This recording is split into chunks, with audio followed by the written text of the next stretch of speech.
Tragedia stamane a Cavallino Tre Porti, 76enne finisce con l'auto in acqua e muore intrappolata nella vettura.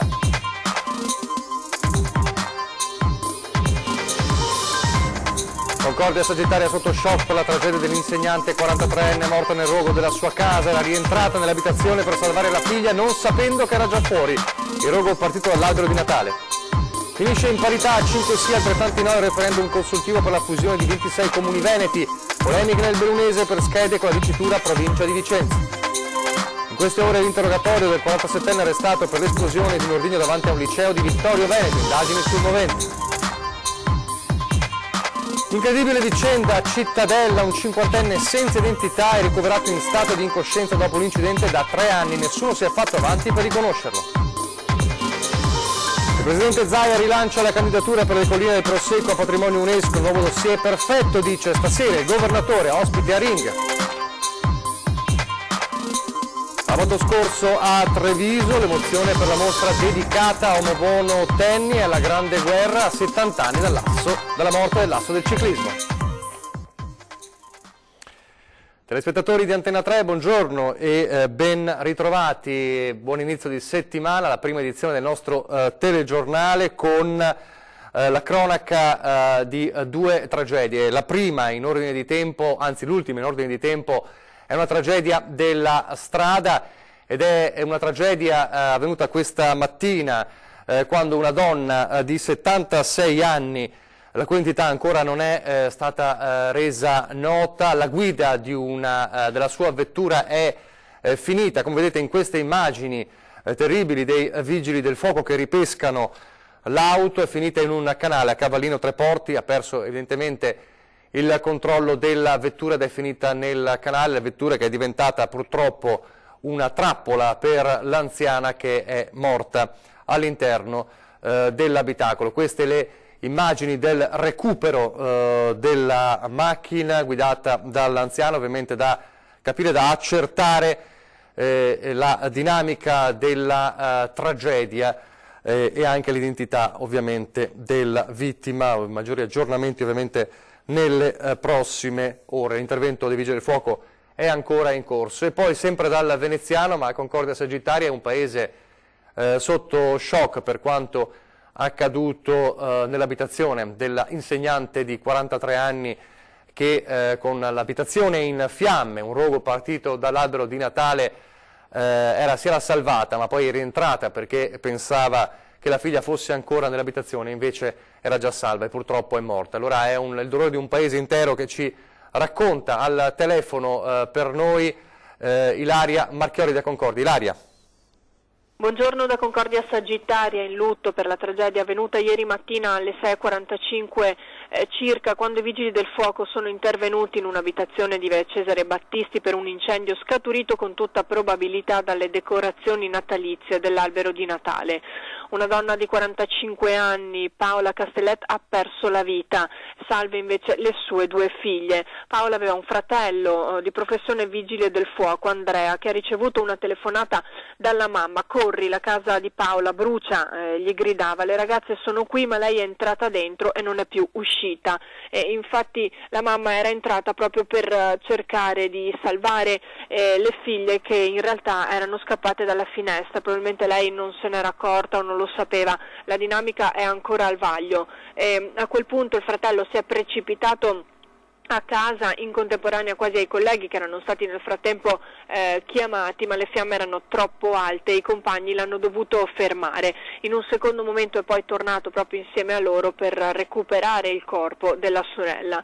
Alcuni vicini hanno poi riferito di aver visto le luci brillare la sera all'interno dell'appartamento, le luci natalizie.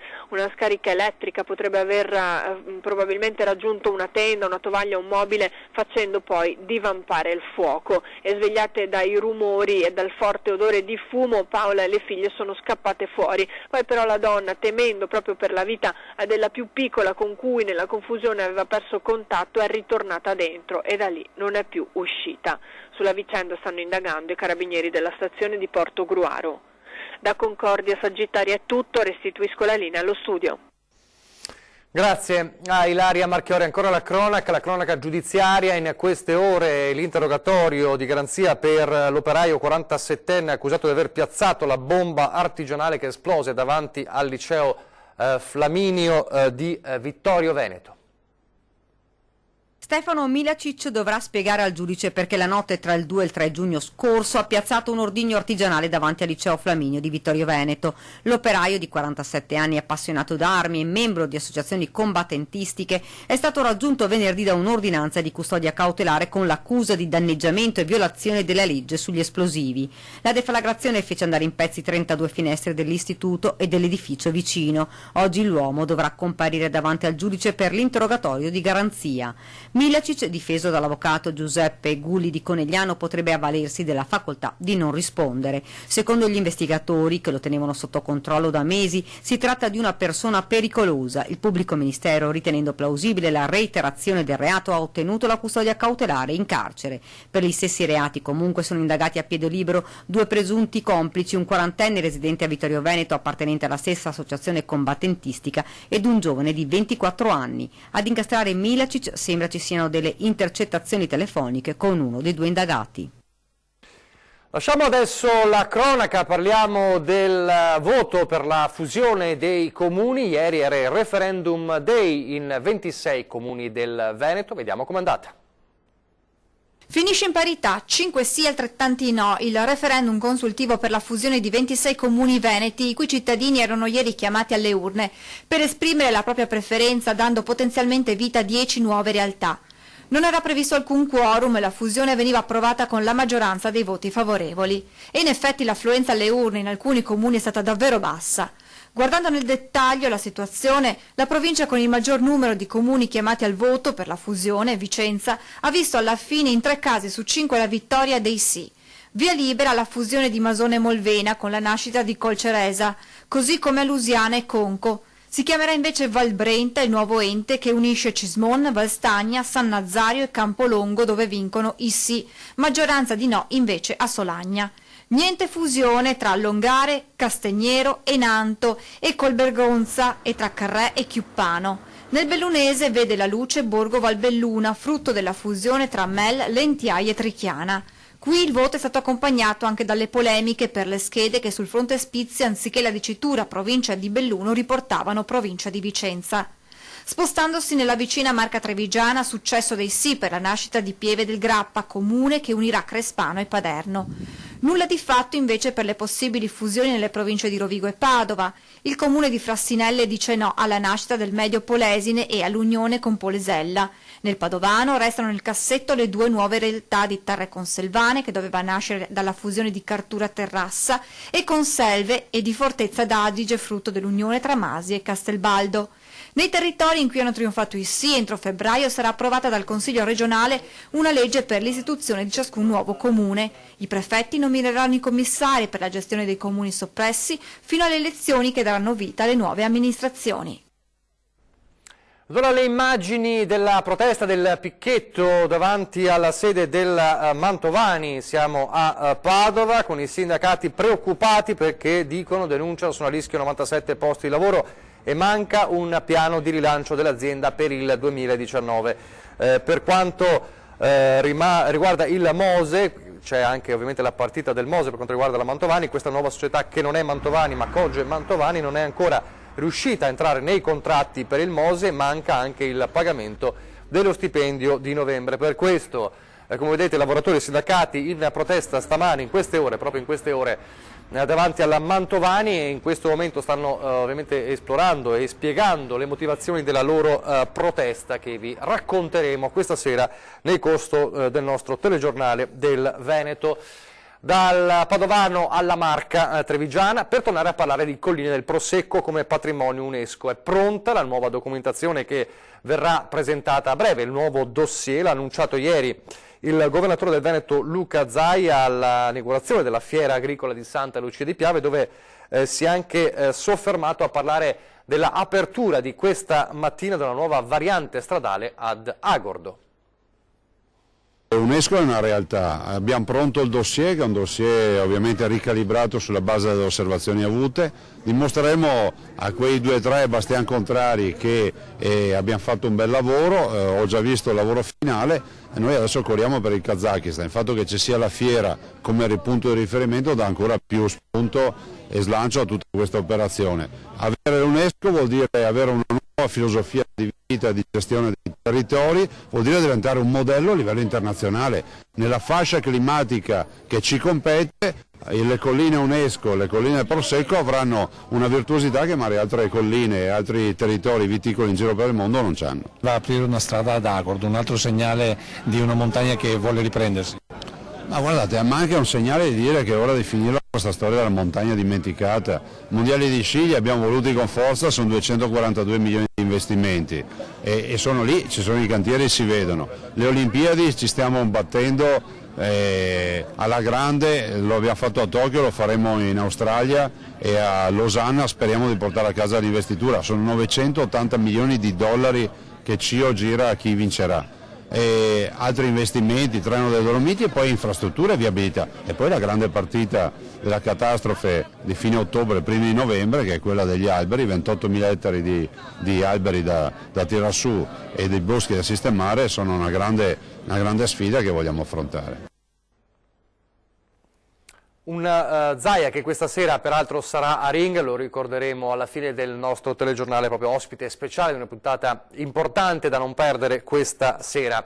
Si è parlato di Prosecco per le colline che ritentano ovviamente la candidatura come patrimonio UNESCO. Il Prosecco però, come spesso accade, è anche accompagnato molte volte dalle polemiche. Allora a Vittorio Veneto la storia di genitori di bambini di un asilo che stanno raccogliendo firme da giorni per fermare la piantumazione di un possibile vigneto a confine con la scuola. Tutto in via preventiva, perché l'unica cosa certa è che finora sono passate solo le ruspe in quel campo.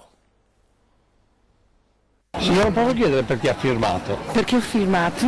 Perché ho dei bambini che frequentano sia l'asilo che le scuole, perché siamo stufi di questi pesticidi, fanno vigneti in qualsiasi posto, dappertutto. Incluso lo spazio a confine con l'asilo di San Giacomo di Veglia, o almeno lo ipotizzano i genitori, che in via preventiva stanno già raccogliendo le firme per fermare non tanto l'ennesimo vitigno, quanto i trattamenti chimici relativi. Nel giro di qualche mattina abbiamo visto abbattere la siepe che c'era a fianco al nostro asilo, abbiamo visto il terreno che veniva livellato e preparato per una coltura. E tanto è bastato per allarmare decine di famiglie della zona. Il campo, come si vede, pare a tutti gli effetti preparato per l'ennesima piantumazione di barbatelle, anche se al momento cartelli e indicazioni varie non ne abbiamo viste. Di sicuro il livellamento è arrivato sia a confine con l'asilo, ma anche sotto le finestre di diverse abitazioni, alimentando ulteriormente i timori di chi ci vive dentro. Quello che ci preoccupa è che i nostri figli possono avere dei disagi anche riguardanti la loro salute dovuti a questa coltivazione. Forse sarebbe bastato un po' più di dialogo tra vicini, anche se pare che questo appezzamento sia stato acquistato da poco da un'asta. Fatto sta che in mancanza di riferimenti i genitori dell'asilo di San Giacomo intanto raccolgono le firme, pronti a fermare in qualunque modo ciò che potrebbe nuocere ai loro figli. Le consegneremo al sindaco, all'amministrazione comunale, ai proprietari e probabilmente anche all'UNS. Perché nessuno dei responsabili possa dire io non lo sapevo, ma al di là del singolo caso fa specie sentire chi, pur non c'entrando direttamente con l'asilo, questa mattina si è fermata a firmare. Ho firmato perché è ora di smetterla di piantare vigneti dappertutto, bisogna dare un freno a tutte queste cose. E il bello è che non è che magari avvisano quando fanno i loro lavori, lo fanno anche mentre i bambini sono fuori in ricreazione, perché è stato visto addirittura nei campi sportivi. Ci sono state tante denunce di già e speriamo di arrivare a buon punto, basta con questi vigneti, non sono un po' più. Pianta olivi, no? Adesso a Cittadella, una storia davvero incredibile, un uomo senza identità da 3 anni ricoverato in ospedale, appunto nell'ospedale di Cittadella. Ci racconta questa vicenda al telefono il nostro Federico Fusetti. Federico. Buongiorno da Cittadella per raccontarvi la storia di un uomo che è ricoverato da più di 3 anni all'ospedale del paese dell'Alta Padovana, ma non si sa chi sia In realtà l'uomo, che è qui da quando ha subito un incidente stradale appunto 3 anni fa ed è in stato di incoscienza, non si sa chi sia, da dove provenga, e quindi ovviamente nessun familiare fino a questo momento l'ha cercato. L'uomo è probabilmente di origine cinese, è stato ricoverato appunto dopo l'incidente stradale, la struttura sanitaria si sta occupando di lui perché comunque gli vengono garantite le cure e l'assistenza, ma nemmeno con l'aiuto del consolato al momento è stato possibile risalire alla sua identità. Molto probabilmente tra un breve periodo di tempo l'uomo verrà dimesso dall'ospedale, verrà ricoverato in una struttura per lungodegenti e in realtà in casi di questo tipo poi è previsto al termine della procedura anche il rimpatrio, un rimpatrio che però sarà difficile possa avvenire proprio perché non è nota l'identità dell'uomo che non reagisce e quindi ovviamente non è possibile nemmeno fargli delle domande. Una situazione davvero difficile e soprattutto non è previsto uno sviluppo finale per poter aiutare quest'uomo e soprattutto per poter aiutare i suoi familiari. Ha circa 50 anni, ma come dicevamo non è iscritto all'anagrafe di Cittadella e non si sa quale sia la sua identità. Per il momento da Cittadella è tutto. Linea allo studio. Grazie Federico Fosetti, noi ci fermiamo qualche istante per la pubblicità.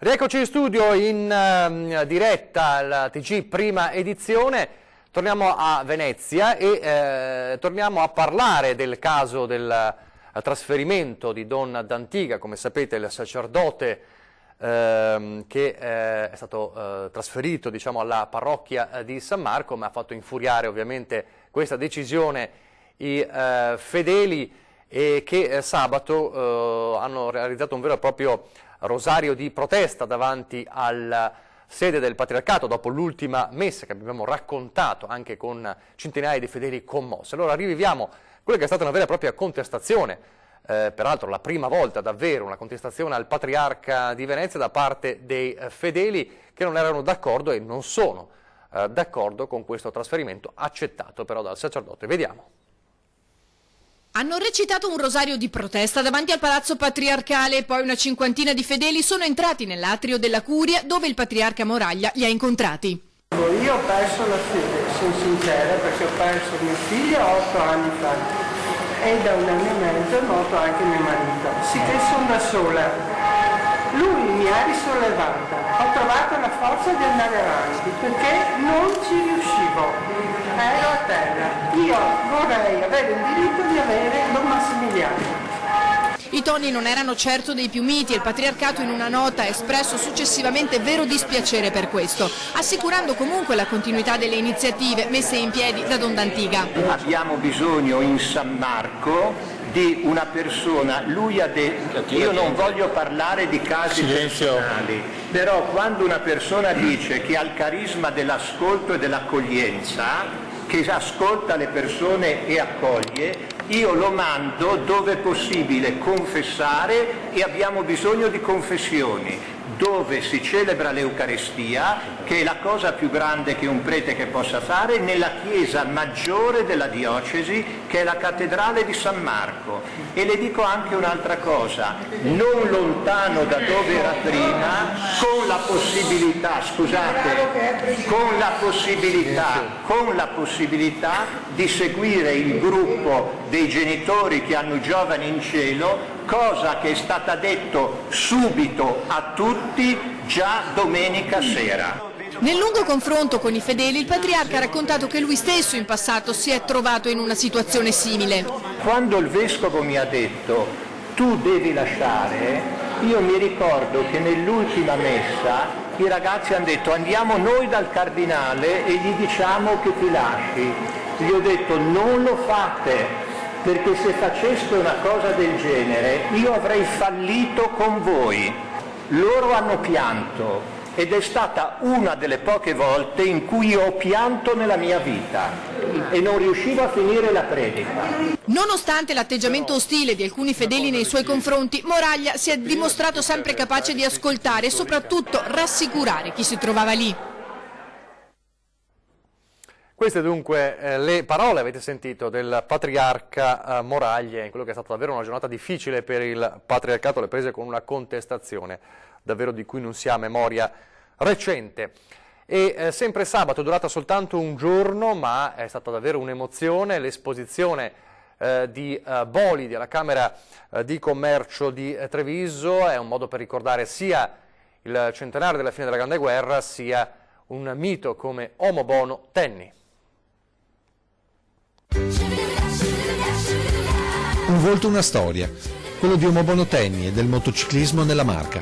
Tutto in esposizione nella sala contrattazioni della Camera di Commercio al Palazzo di Piazza Borsa, l'ultima ancora attiva in Veneto e forse in Italia. Un'atmosfera d'altri tempi, per ruote e motori, in un tempo dove la tecnologia era tra pinze e cacciaviti e il resto lo faceva a chi quel motore lo inforcava, finendo quasi con l'abbracciare il serbatoio nel tentativo di rubare qualche chilometro all'ora in più alla velocità.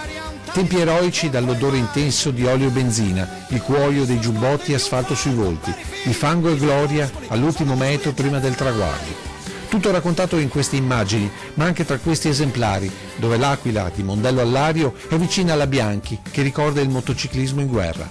Un secolo di pistoni, fasce, carburatori, ma soprattutto di tanta passione per quella libertà che solo la moto riesce ancora a regalare. Emozioni tra raggi e volani, ed emozioni per ricordare quel Tenni che con lo stadio di calcio ha da spartire solo il nome. Un lombardo della montagna diventato un mito motociclistico tra Sile e Cagnano. La storia di mio nonno è una storia antica e magari le nuove generazioni, nonché anche i giovani nuovi motociclisti magari poco ricordano questa storia, perché stiamo parlando di uno sport che era all'antitesi di quello che è lo sport motociclistico di adesso.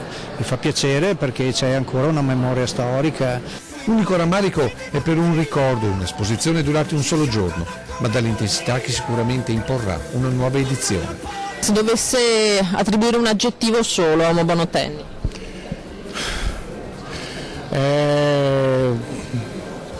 Strepitoso. Come guarda un soldato a cavallo nel cielo di aprile.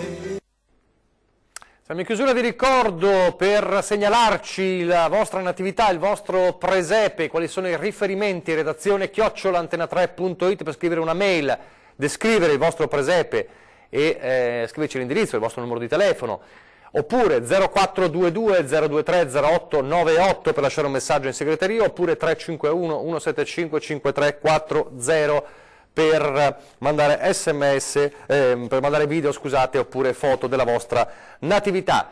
Questa sera 20:10 per parlare di economia ci sarà con Ferdinando Varino Vincenzo Marinese, presidente di Confindustria Venezia Rovigo, quindi tante le tematiche sul piatto, come tante le tematiche a Ring, perché ospite di questa sera speciale di Ring, che è il nostro talk show ovviamente della politica, che va in onda alle 21:15, è il governatore del Veneto Luca Zaia. I temi sul piatto sono sempre tanti: autonomia, Olimpiadi, economia, la montagna, ma molto altro ancora. Da non perdere dunque Luca Zaia questa sera a Ring dalle 21:15 con Ferdinando Avarino. E adesso vi lascio alle previsioni del tempo. Grazie per averci seguito, arrivederci.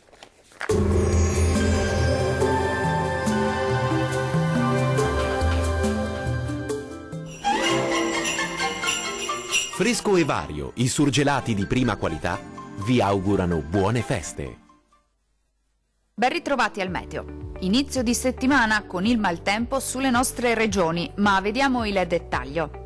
Sul Veneto il tempo risulterà spiccatamente instabile su tutti i settori. Sarà infatti molto nuvoloso, con piogge piuttosto diffuse sin dal mattino e per tutto l'arco della giornata.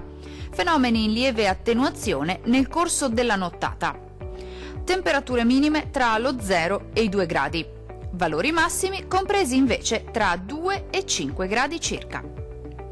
Diamo ora uno sguardo al Friuli Venezia Giulia.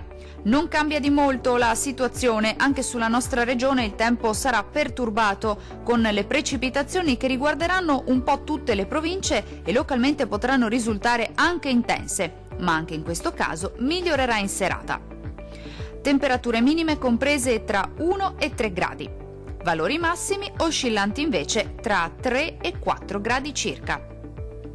Vediamo infine che tempo farà sul Trentino Alto Adige. Cambia lo scenario sulla nostra regione, sarà infatti una splendida giornata caratterizzata da un tempo asciutto e stabile ovunque. Sarà soleggiato su tutti i settori, con il cielo che si presenterà sereno praticamente ovunque. Non sono attese precipitazioni. Le temperature minime si attesteranno intorno allo 0. Le massime invece saranno comprese tra 4 e 7 gradi. Dal meteo per ora è tutto. Arrivederci al prossimo aggiornamento.